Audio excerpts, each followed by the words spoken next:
सुनावणी संपल्यानंतर कोल्हापूर कोर्टात वकिलाचा आरोपी प्रशांत कोरटकरवर हल्ला. आतापर्यंत कोरटकरवर 3 वेळा हल्ला, तर कोरटकरच्या कोठडीत 2 दिवसांची वाढ.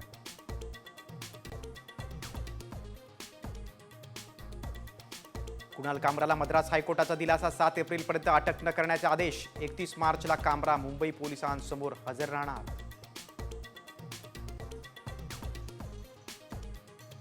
वडिलांचा अफेअर आणि आर्थिक अडचणीतून दिशाची आत्महत्या. मालवणी पोलिसांच्या क्लोजर रिपोर्टमध्ये उल्लेख. सरकार बदलल्यानंतर रिपोर्ट मागे घेतल्याचं स्पष्टीकरण.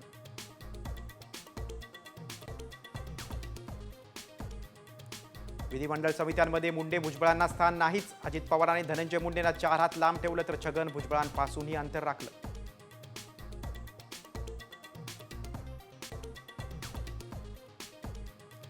पालकांच्या खिशाला आणखी भुर्दंड बसणार. स्कूल बसची फी 10 ते 12% वाढणार. 1 एप्रिलपासून भाडेवाढ लागू.